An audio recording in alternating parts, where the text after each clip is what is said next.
Hello and welcome to a final little walkthrough on working with your secure disk image. I'm going to go over a few points I want to make sure you're aware of before you get knee deep into this.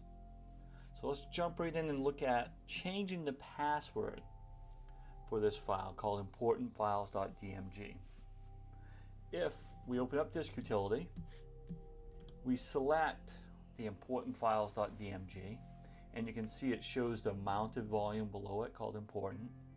If we go into File, there's a change password option right here. We can't change the password while it's mounted. So let's eject that important. It's gone from the desktop, so we just have that .dmg file. Once again, do not throw away the .dmg or those are your files that are gone. Now we can change the password. It's going to ask us for the original one and then the new one. Once again, you might not want the computer to remember it. You certainly could, but it slightly defeats the password. And it tells us it's successful. Keep in mind, if you lose the password for this and forget it, your information's gone. It's black and white. Your information is gone.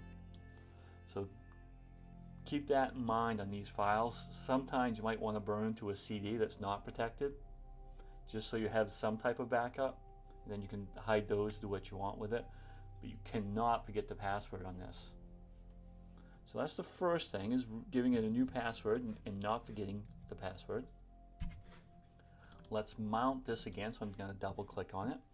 Mount it with the password. Next thing I want to touch base on is if you want to throw something away in your disk image. So I'm going to throw away this item called inventory copy. I'm going to bring it to the trash, and we can see it's in the trash.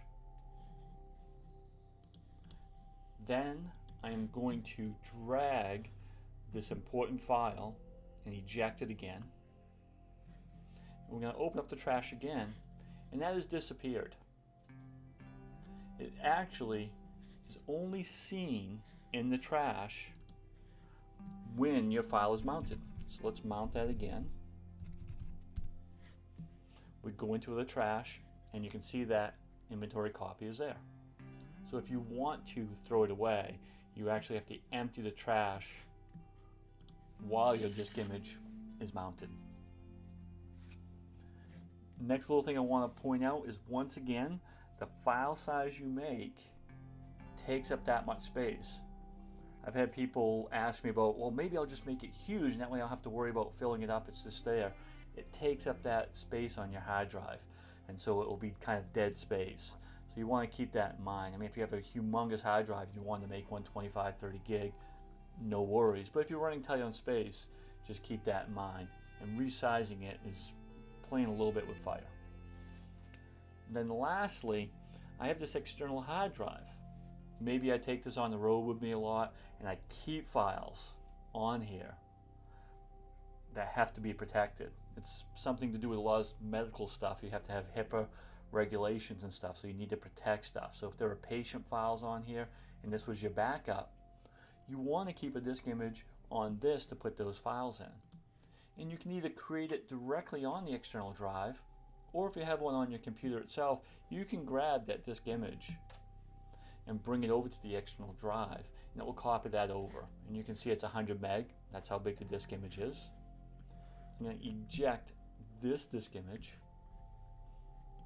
go to my external hard drive, and here's that importantfiles.dmg. Double click on it. Same password, nothing's changed. But now all your documents that are in that disk image file are backed up and secure. Let me know if you have any questions. Thank you very much for watching.